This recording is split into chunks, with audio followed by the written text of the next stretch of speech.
ఉండండి, నేను బాయ్తో మాట్లాడొస్తా. అలాగే బాలు.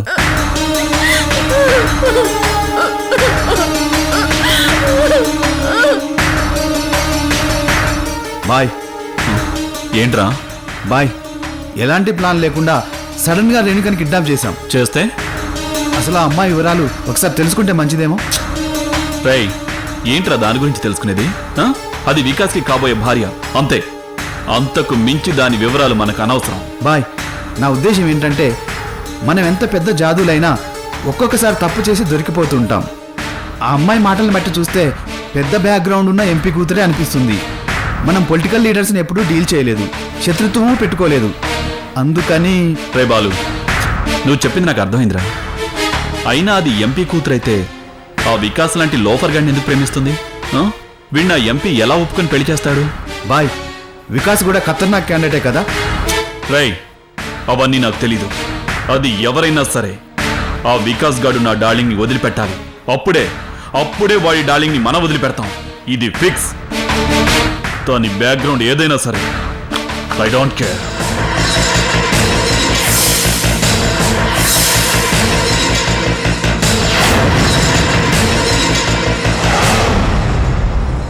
రే, వెళ్ళి మినరల్ వాటర్ తీసుకురారా.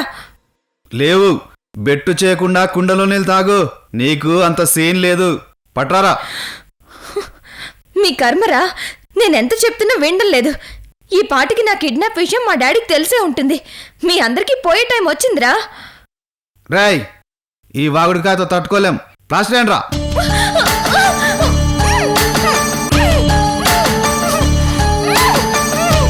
రండిరా.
సత్యం సార్, కమిషనర్ ఇంకా రాలేదా? ఇంకా రాలేదు సార్. అంకుల్, రెస్ట్ తీసుకోకుండా మళ్ళీ మీరు ఎందుకు వచ్చారు? కమిషనర్ గారు రాగా నేను మాట్లాడతాను కదా. పర్వాలేదు వికాస్.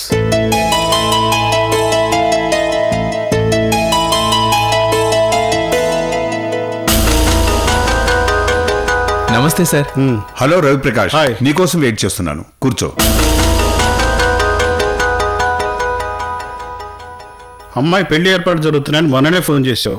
మళ్ళీ అర్జెంటుగా రమ్మని పిఏతో ఫోన్ చేయించావు. What happen? రవిప్రకాష్, ఇది నా ఫ్యామిలీ ప్రాబ్లం. బయటికి లీక్ అవ్వకూడదు. ఇది నా పరువు మర్యాదలకు సంబంధించింది. నీ మీద నమ్మకంతో ఇంటికి పిలిపించాను. ఈ ప్రాబ్లంని నువ్వే పర్సనల్గా టేకప్ చేయాలి. పర్సనల్ విషయం కాబట్టి ఇంటికి పిలిపించావు, అది అర్థమవుతుంది. కానీ టేకప్ చేయాలంటున్నావు. అసలు మ్యాటర్ ఏంటి గంగాధరం? రవిప్రకాష్, మా అమ్మాయి రేణుకను ఒక మాఫియా ముఠా కిడ్నాప్ చేశారు. అందుకే అర్జెంటుగా రమ్మని ఫోన్ చేశాను. ఆ కిడ్నాపర్స్తో గొడవలు కానీ శత్రుత్వం కానీ ఏమైనా ఉన్నాయా? నో అలాంటివేమీ లేవు రవిప్రకాష్. ఎప్పుడు జరిగింది? 1 అవర్ అయింది. అమ్మాయి షాపింగ్ కని సెక్యూరిటీ లేకుండా ఒంటరిగా వెళ్ళడం చూసి కిడ్నాప్ చేశారు. అవునండి. ఆ రవిప్రకాష్, ఈ అబ్బాయి నాకు కాబోయే అల్లుడు. పేరు Vikas. Hello uncle. Hello Vikas, రా బాబు కూర్చో. అయ్యో పర్లేదు అంకుల్. కమానింగ్ బాయ్, సిడాన్. వెళ్ళు వికాస్, కూర్చో.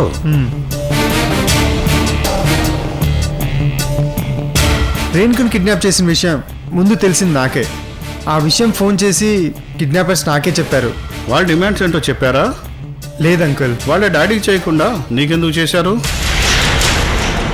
ఏమో తెలియదు అంకుల్. వాడికి నాకు ఫోన్ చేసే ధైర్యం లేకపోయి ఉండొచ్చు రవిప్రకాష్. పేరేమైనా చెప్పారా? ఎవడో విక్రమ్ భాయ్ అట. ఓ మై గాడ్, విక్రమ్ భాయా? ఏంటి రవిప్రకాష్, వాడి గురించి? ఎస్, వాడో పెద్ద మాఫియా లీడర్. సుపారీ తీసుకొని మనుషుల్ని చంపుతాడు, కానీ చిన్న క్లూ కూడా దొరకకుండా హత్యలు చేసే హైలీ ప్రొఫెషనల్ కిల్లర్.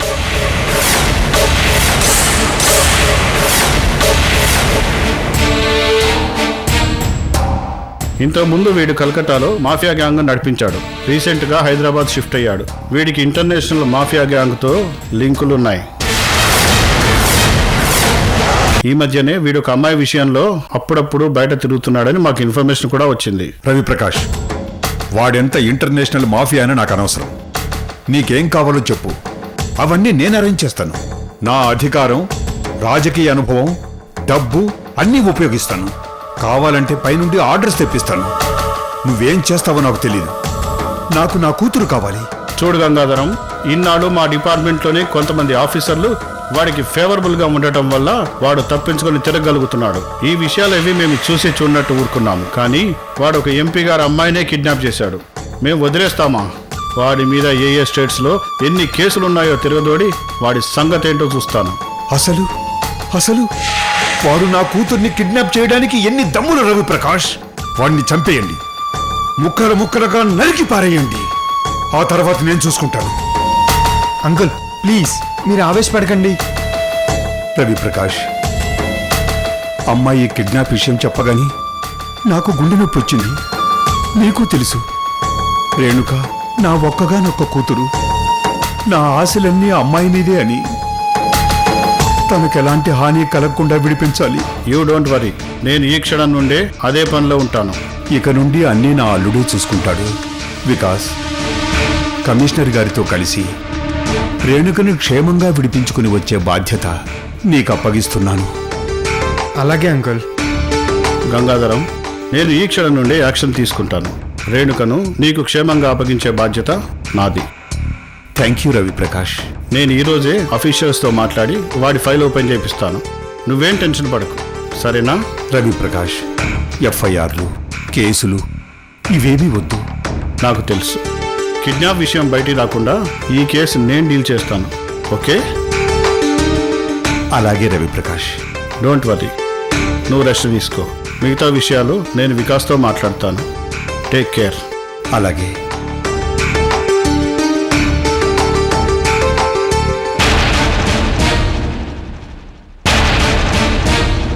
సత్యం, సార్. చలిగా ఉంది, కొంచెం ఫ్యాన్ ఆఫ్ చేయి. అలాగే సార్.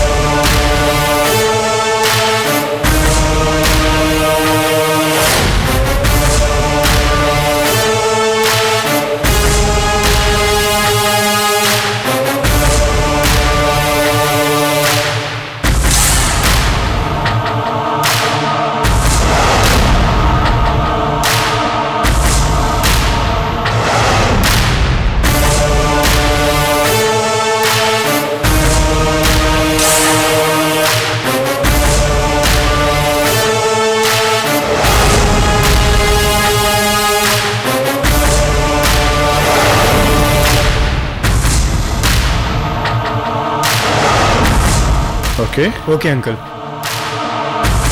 Thank you.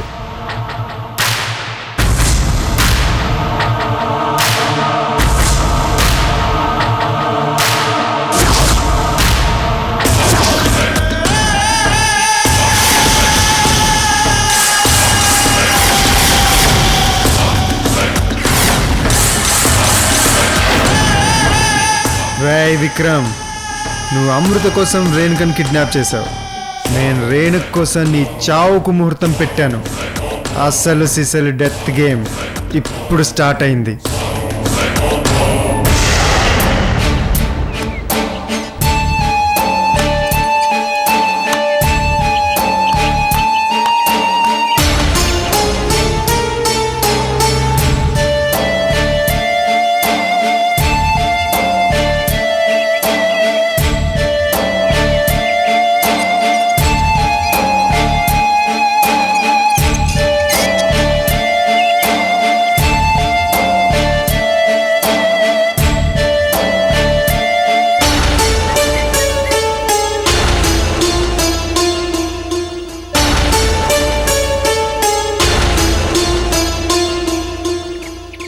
ఆంటీ, అంకుల్కి ఎలా ఉంది?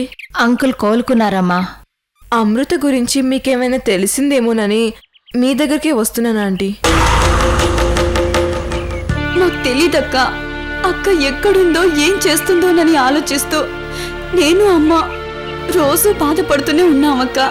అంటే అమృత ఎక్కడుందో, ఎలాంటి పరిస్థితుల్లో ఉందో కనీసం బెతకాలన్న ఆలోచన కూడా చేయలేదా మీరు? సరే, ఆలోచించలేదు. పోనీ అమృత గురించి అంకుల్కి నిజమైన చెప్పారా?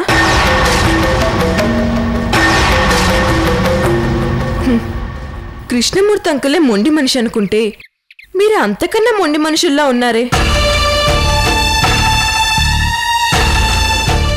అమృత ఇన్ని రోజులు మీ దగ్గరే ఉంది కదా ఆంటీ, దాని మనస్తత్వం ఎలాంటిదో ఇంకా తెలుసుకోలేదా? అమృతని ఇంకా ఎప్పుడు అర్థం చేసుకుంటారా ఆంటీ?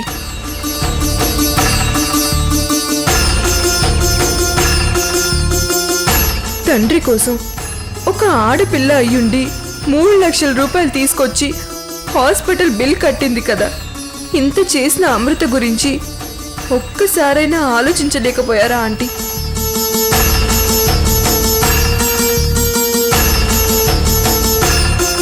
ఏం నందిని, మీ అక్క మీద నీకు కొంచెమైనా జాలి కలగలేదా?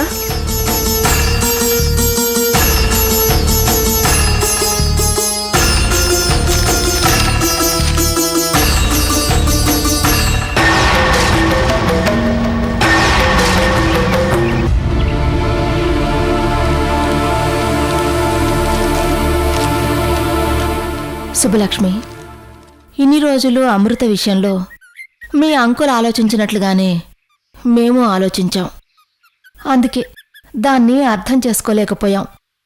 కానీ అమృత గొప్పతనం మాకిప్పుడు బాగా అర్థమైంది. అమృత గురించి వెతకలేని పరిస్థితిలో ఉన్నాం. కానీ అది కోరుకున్నట్టుగానే జరిగినవన్నీ ఆయనకు అర్థమయ్యేలా ఖచ్చితంగా చెప్తాం. అక్క అక్క ఆప్యాయత అనురాగం వెలకట్టలేనివని తెలుసుకున్నాం. అందుకని మా ఫోటో ఫ్రేమ్లో అక్క ఫోటో పెట్టిస్తున్నాం.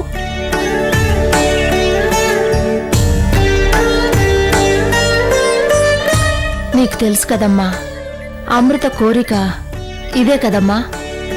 చాలా థ్యాంక్స్ ఆంటీ, నాకు చాలా సంతోషంగా ఉంది. కానీ దీనికంటే ముందు మీరు చేయాల్సింది అమృత గురించి అంకుల్కి నిజం చెప్పడం. చెప్పాలనే ఉందమ్మా, కానీ ఇంకా కానీ ఏంటి ఆంటీ? ఇప్పుడే కదమ్మా కోలుకున్నారు. ఆంటీ, తను చేయాల్సినంతా చేసింది. ఈ రోజు కనిపించకుండా ఎక్కడికి వెళ్ళిందో ఏమో. ఇంత చేసిన అమృతని మీరు ఎందుకు కాపాడలేకపోతున్నారు?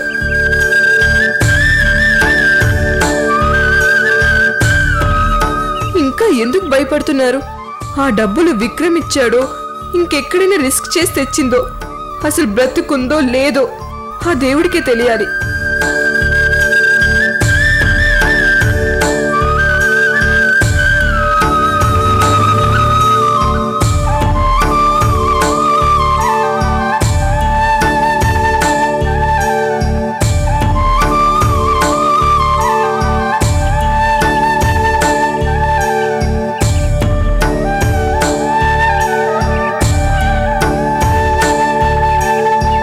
వద్దమ్మా, అంత మాటనకు.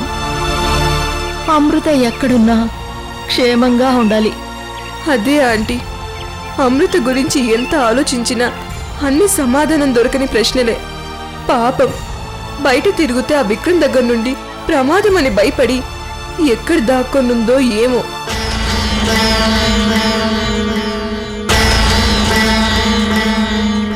సరే ఆంటీ, అమృత గురించి మీరు వెతక్కపోయినా కనీసం ఇప్పటికైనా ధైర్యం చేసి అంకుల్కి అన్ని విషయాలు చెప్పండి.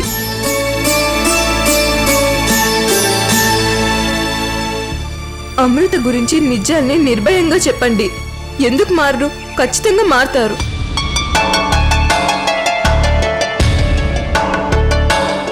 కృష్ణమూర్తి అంకుల్ మారితే చాలా ఆంటీ.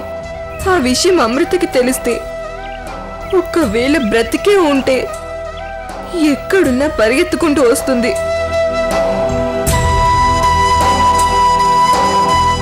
ఇన్ని రోజులు మీ సహాయం ఆదరణ లేకే అది దిక్కులేని దానిలా రోడ్ల మీద తిరిగింది.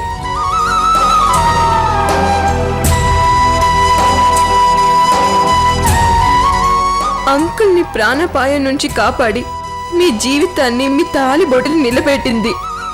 ఈరోజు మీరు నిజం చెప్పి అమృత మంచితనాన్ని నిలబెట్టండి. అది మీ చేతుల్లోనే ఉందా ఆంటీ? దాని త్యాగాన్ని వృధాగా పోనీయకండి ఆంటీ.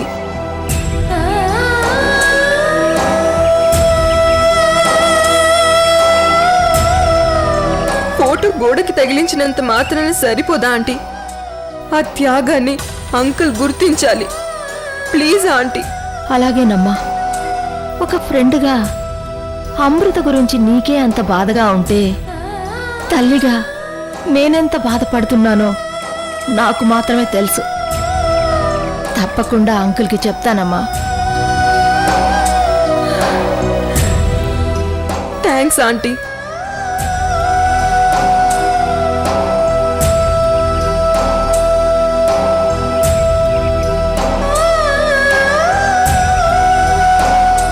నందిని, నువ్వు కూడా ఆంటీకి సపోర్ట్గా ఉండు. అలాగే అక్క. మీరు అన్నట్లు అమృత ఎక్కడో ఒక చోట క్షేమంగానే ఉంటుంది. తను ఎక్కడుందో, ఏ పరిస్థితిలో ఉందో వెతికే పనిలోనే ఉన్నాను ఆంటీ. అలాగేనమ్మా. సరే ఆంటీ, నేను వెళ్ళొస్తాను.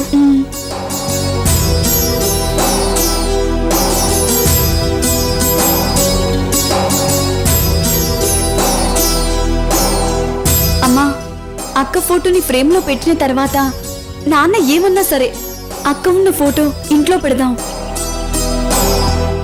అలాగేనమ్మా.